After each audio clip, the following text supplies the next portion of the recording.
On the 4th of August, 2011, in Tottenham, North London, Mark Duggan was shot dead by police after the minicab he was travelling in was pulled over. The first news reports of the incident said that Duggan had opened fire, injuring an officer.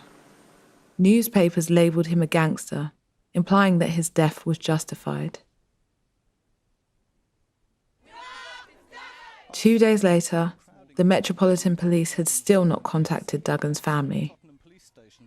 Outraged, they led a protest to Tottenham Police Station, demanding answers.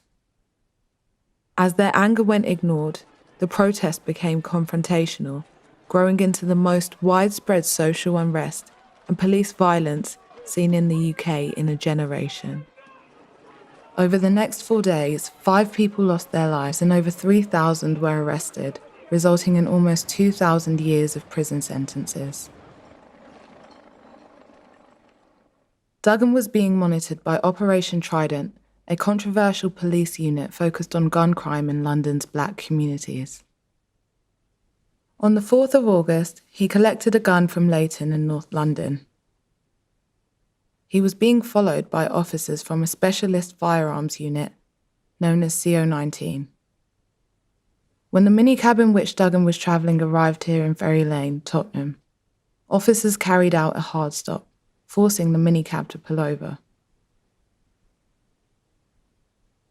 Duggan stepped out of the cab, and an officer known only as V53 shot twice.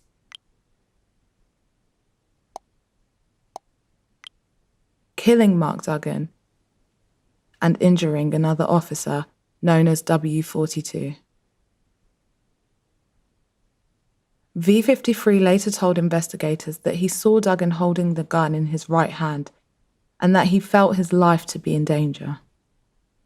But while a gun was found at the scene, it was found here, 7 meters away from the site of the shooting.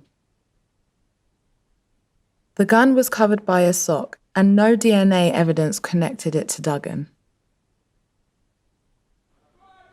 Despite this, in 2014, an inquest jury returned a verdict of lawful killing. And a year later, the national police watchdog, the IPCC, concluded that Duggan had been holding the gun and was in the process of throwing it as he was shot. After an unsuccessful appeal against the inquest verdict, Duggan's family launched a civil claim against the Metropolitan Police, their last remaining legal avenue. Their lawyers commissioned forensic architecture to help them to examine the killing and to challenge the conclusions of the investigations that followed. Duggan's killing was a defining moment in London's recent history. But what happened and how it was investigated remains controversial. Even the judge who had overseen the inquest said, "I was left with an impression of some uncertainty about precisely what was being investigated, on whose behalf, for what purpose, and by what means." At the heart of that controversy are 2 questions. Could Duggan have been holding a gun? And how did the gun get to the grass? We started by examining hundreds of publicly available documents, including witness statements, diagrams, and expert reports. We travelled to the scene of the killing and took photographs of every part of the site. Using a process called photogrammetry, we turned those images into a precise 3-dimensional model. But with no video footage to rely on, we had to reconstruct the officers' movements from their testimonies.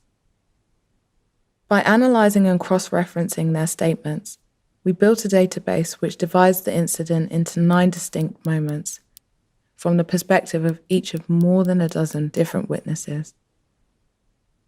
From this database, we created a series of models reconstructing every stage of the incident.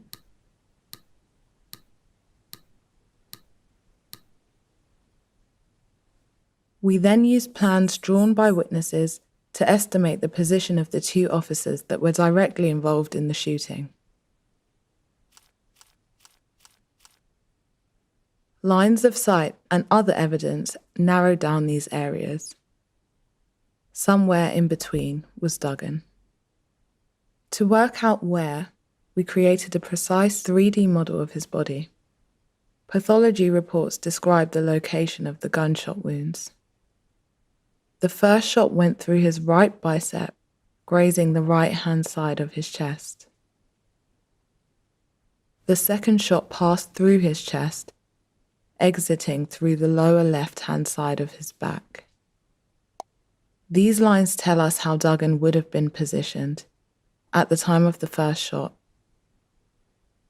and at the time of the second shot.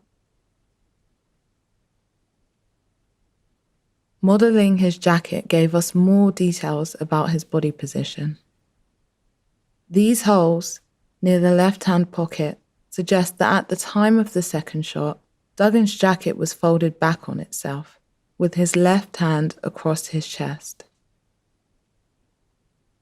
Before examining whether he could have been holding a gun in his hand, we used this information to recreate Duggan's movement during the period of the shots. After exiting the minicab, Duggan turned toward V53.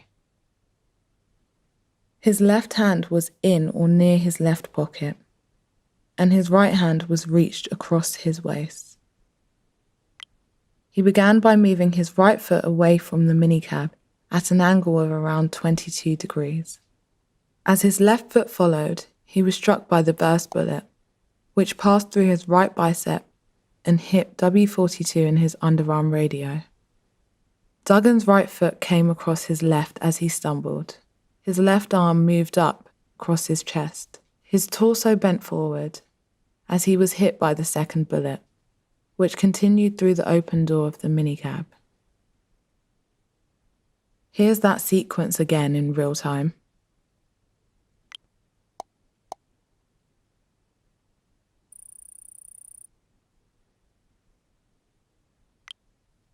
According to our analysis, from Mark Duggan exiting the minicab to receiving the second fatal shot, no more than 1.5 seconds had elapsed.